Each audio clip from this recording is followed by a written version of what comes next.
We can.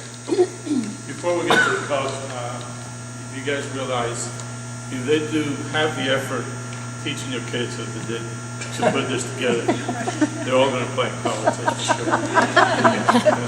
They worked real hard to do this, and I think it's turned out quite nice.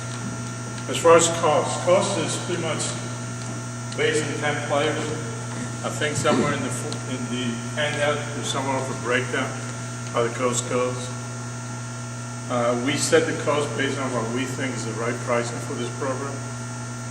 And there's different clubs that are higher and lower price.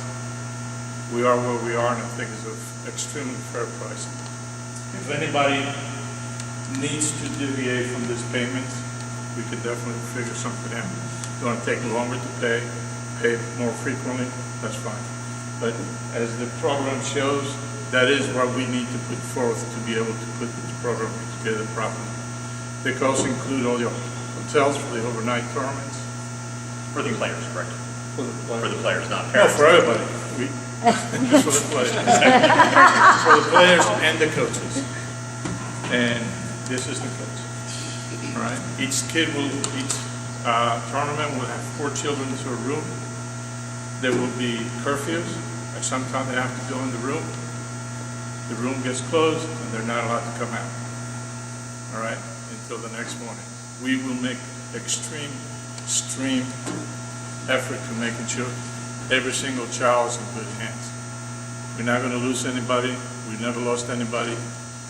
So all that has been done before. We know how to manage it. We'll ask for some chaperones if we can. But all that should not be a concern. They will be in good hands. The local tournaments, same thing. We're not going to be too concerned about overnight because the local tournament might be an hour and a half away. It might be one-day tournament, it might be a 2-day tournament. But we just go there individually. We have a small club bus that if anybody wants to say, let's bring the girls in the bus, we can take 14 folks in the bus and go to a tournament. So transportation. If mom and dad cannot make it, doesn't mean the child cannot make it, we can take it either with another parent or we can put them on the bus. Okay. If they go in the bus, they can bring all the equipment, all the stuff, and they can come back with mom and dad. We have lots and lots of flexibility. The good thing about putting a program together is that we put the program together. We can change it, we can modify, we can make adjustments. Okay. It includes all the uniforms, the ball. The only thing I don't have here is a backpack. The backpack that we picked was out of stock, so we picked a different one and we didn't get here in time. That's what's the slide, so I can break down. Oh, there you go. Okay. And the reason we wanted to break it down like this is I know several of you, and maybe there have been several of you that have not necessarily expressed a concern, but a curiosity as to where is the money going. And that's why I love the fact that Raul is comfortable being very transparent in regards to where the funds are going. There are no secrets. We're a non-profit organization. Anything you want to know, I'll be glad to tell you. I mean, we need to set costs based on our needs and some money to put in the pocket so we can keep the gym going and stuff like that. So we have some overhead that we have to cover with that. But generally, every penny that we bring in is going to be spent by the end of the season, including the pizza. So, if anybody has any questions about the cost, or if anybody needs to alter the payment plan process, just let me know. We can work with anybody. We want the kids to play more than we want to meet. It's to stay on the schedule. So if you need extra time to pay, that's fine. We'll do it. The thing is, we know where you live. So if anybody has any questions now, later, you can ask me now, you can ask me later, you can email me, and everything's transparent, whatever you need to know. Just go one back. Practice players, we have a question mark there. Practice players are players who want to participate at a much lower level. You know what I mean by that is they don't want to go to tournaments, they don't want to go overnight, they don't want a uniform, they want to learn the game. They want to participate in the practices. So you come, you practice, you do not go to tournaments. If we go into a tournament and too many kids are not able to make it, somebody's sick, somebody whatever, and the coaches need somebody, they will pull from the practice players, okay? So practice players are players that come exclusively to practice. They're not entitled to any tournaments unless the coaches decide they need somebody to come to the tournament, they'll bring them. They don't get uniforms, they just come to practice. They will get 2 practice jerseys, so when they come to practice, they feel part of the team and not excluded from the team. And the price, we don't really know, to be honest with you. We figure out a couple of things.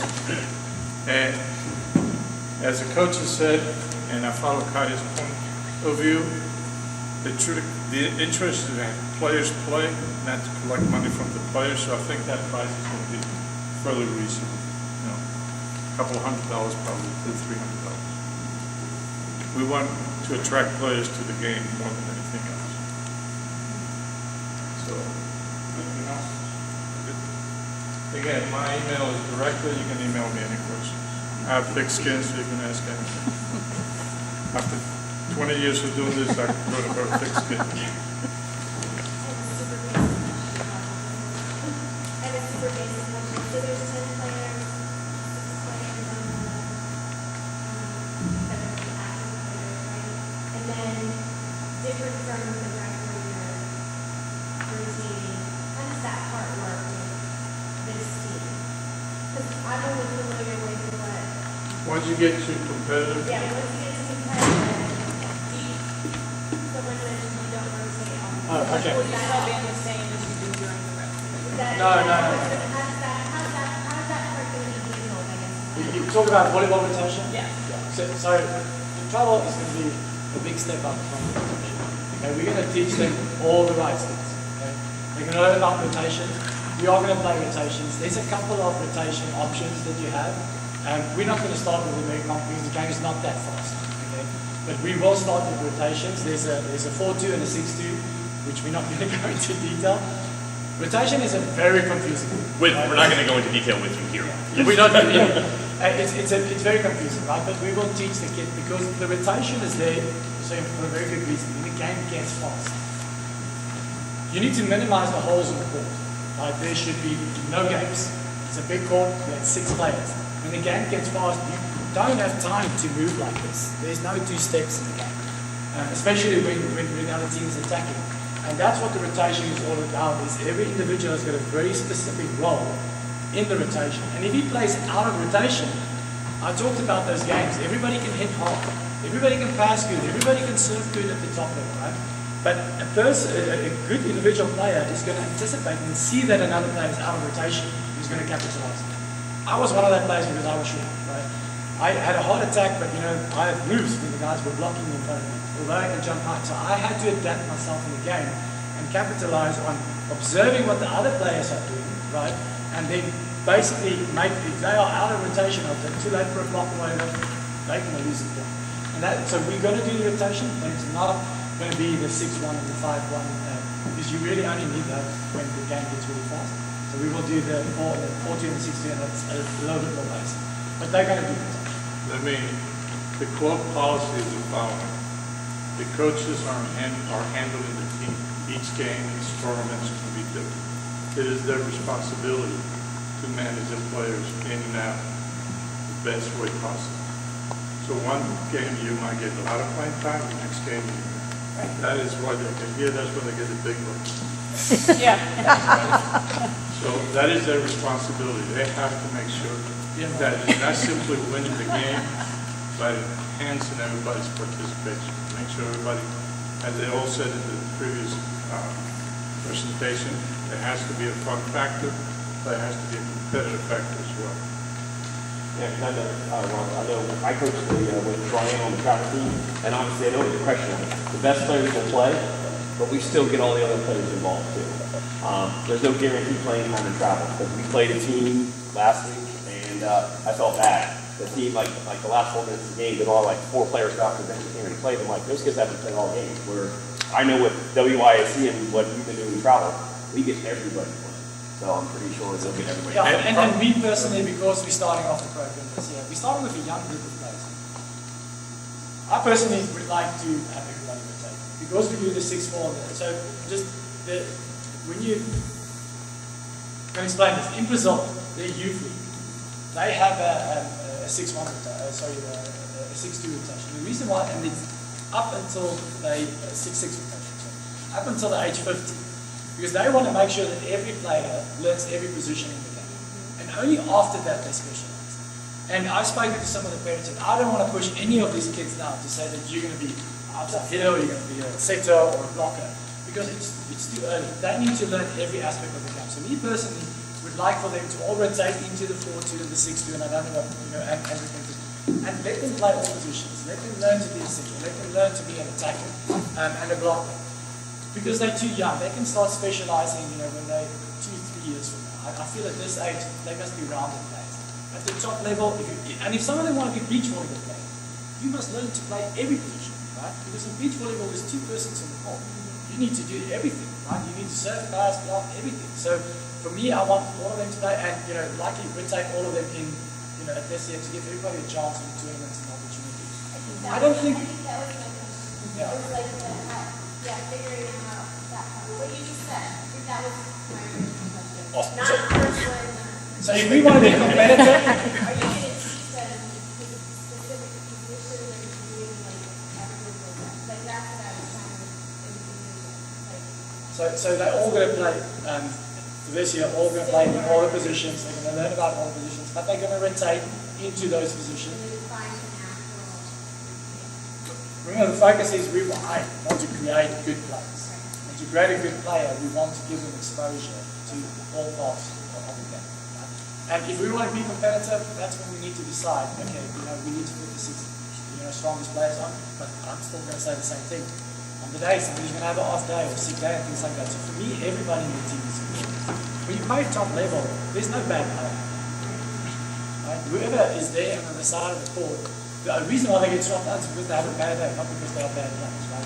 And this is the kind of focus that I would have with every player from a young age. And if they know that they work towards it, it makes them better players. Other coaches are going to want them. Right? They're going to see that. You're going to go to trials and they're going to see it. Yeah, the only thing I'll just throw in there is, for me, I love getting to the point where we can run a 6-2 or a 5-1 or some type of system. Because Yuri had volleyball smart players. When they can become cerebral, when they start to, in order to be successful in any kind of system like that, that's not standard rotation. If you can do that with some level of success, that means you've got players that are anticipating, that are smart, that are learning truly the intricacies of the game. And in terms of being appealing to future coaches and having a sense of pride, because it's just, Kai, remember Pink Poison when we were running our team in CYA? They got it.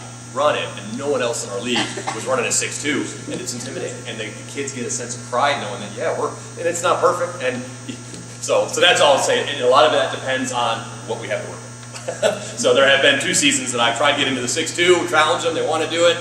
2 games in, all right, and the tournament's coming. All right, let's get back. It's not working. So you try it, but a lot of it just depends on what we have to work with. But yeah, everyone is going to get exposure in every position, because even at this level, even if we're running a 6-2, it's not a clean, perfect 6-2, so everybody is going to be doing it. How many of you have played volleyball? Not the little kids. Any parents? So everybody knows what a 6-2 is? I've got a video. I made it for my team, so I can send that to you. Cool. Yes, it's big enough. So.